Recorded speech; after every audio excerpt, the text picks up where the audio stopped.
na huwag kang papayag na yan pa rin yung award mo. Tama? Kasi etong award ko na to, sabi ko nga, hindi na bago to, yung top 1. And sabi ko, sana may makakuha nito. And ang gusto ko nandito sa kwarto na to. Yes! Kaya pagiging mo yung sarili mo. Ako yun! Ako yun! Tama? Mas masarap guys na top 1 ka na, kasi ibig sabihin kasi pag top 1, ikaw yung pinakamalaking kumita. Tama, ako po ay nag-start part-time before sa mga hindi ko ako kilala. Meron akong mga nakita dito, mga bagong mukha. Kilala niyo po ba ako? Yes! So hindi ko rin kayo kilala. Sobra! So ako po ay dating factory worker sa mga empleyado na nandito, sa mga bagong simula sa negosyo natin. Nag-start ako part-time, kaya okay lang po kahit na part-timer po kayo. Pero huwag kayong papayag na hanggang dyan lang. Tama, huwag kang papayag na kahit part-timer ka, na wala po. Ako po nung nagsimula, hindi po ako magaling. Sino po dito yung mga magagaling? Kami. Feeling magaling. Kasi meron pong nagsisimula na hindi na nga magaling, feeling magaling pa. Kaya nahirapan pong matuto. Ako po nung nagsimula, talagang sabihin natin na kumbaga nakikinig ako sa mga taong nagagaling sa akin. Tama yung sinabi ng isa sa top 1 direct natin kanina, na ang sekreto niya is makinig lang and nagtitraining siya kasi hindi niya alam. Doon din po ako nagsimula. Imagine niyo po yung top 1 direct natin, part-timer, 11 direct po yan. And sabi ko, nakakatuwa kasi dyan ako nag-start sa pagpapasali. Sino dito yung gusto lumaki ang grupo po? Iilan lang ang nagtaas, no? Kita ka ni Lord. So, tandaan nyo po, kapag hindi lumaki ang grupo mo, hindi mo makukuha ang top 1. Yan yung basihan po natin. Kapag lumaki grupo mo, malapit ka po dito. Pero kung isa, dalawa, tatlo ka lang, malayo ka po dyan. Top 3 siya, kinuha ko ulit, kinuha niya ulit. So, healthy competition talaga. So, sabi ko nga, paano kayo kami kakawala ni Pikpik sa top 3? Pwede mag-top 1 naman kami, may Hall of Fame naman dyan. Ayan, so, syempre nagpapasalamat ako dito sa pagiging top 5. Kumbaga, sabi ko nga gusto ko sana talaga siya consistent, pero wala talaga yung talaga. May lumalabas na magaling, at lalong may lumalabas na talagang binibigyan nila yung full potential po nila para makipag-compete doon sa award na to. And sabi ko nga, hindi ko naman siya magagawa ng mag-isa. So, syempre may mga tulong na galing dito, especially yung mga dragon. So, nandito ba yung mga dragon? So, ginala? Ayan. Ayan. So, sa susunod. Grabe yan! Grabe yan! Hindi mo iulan lang sila. Ang sakit na tela.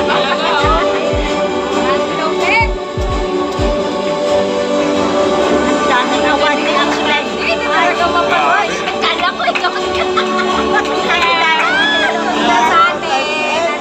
Ako sa bisyo ang business kasi Yes. kikita ako dito eh. Tama. Hindi ako sa bisyo na sigarilyo alak kasi wala akong kita doon eh. Tama. Ginawa ko sa bisyo. Kahit na nasa trabaho ako, ayun, ginagawa ko pa rin na pag-online. Susunod sa system na kasi. Yun lang po, maraming salamat. Yun! Nice! Makasan nyo naman yung balakpak.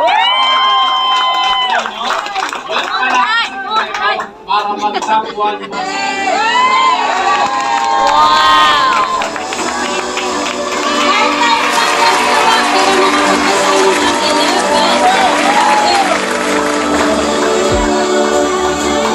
Picture, picture!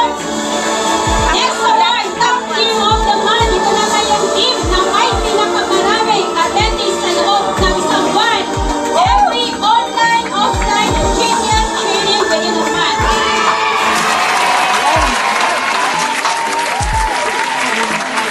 Good morning po. Good morning! Ayun, ito namang aming top team for of the month. Ganun lang din. Sa tuwing may sinasabi yung ating coaches, syempre yung ating upline. Yung aming founder, no, si Coach Roxanne Fuertes. So, dahil din naman sa kanya, sa walang sawang paalala, kaya nakuha din namin yung team na to. Kasi syempre, susunod lang din naman talaga tayo. Wala naman talaga tayong ibang gagawin kung hindi sumunod. Lagi lang tayong yes apply. Kasi po, doon din naman kasi mabibuild yung team natin, yung pagiging ano natin, yung ginagawa natin business. Kaya yun, yun lang. Salamat.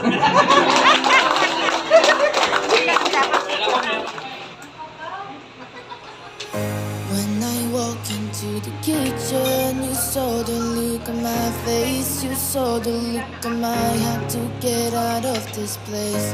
I seen something I've never seen before. When you put on the pineapple, we couldn't be friends anymore. Pineapple bouncers, go on pizza. It's a fruit and you know that. Pineapple doesn't go on pizza. They just don't belong.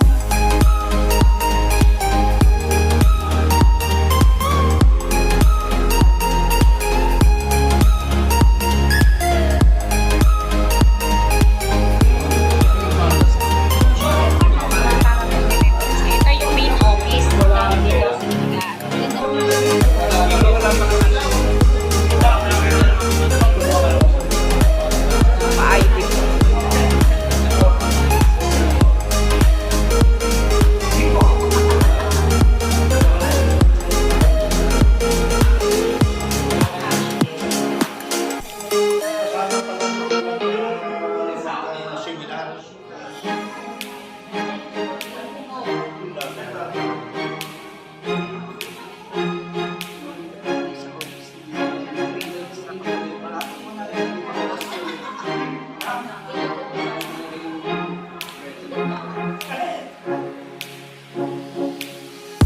When I walk into the kitchen, you saw the look on my face, you saw the look on my heart to get out of this place. I seen something I've never seen before. When you put on the pineapple, we couldn't be friends anymore. Pineapple doesn't go on pizza. It's a fruit and you know that. Pineapple doesn't go on pizza.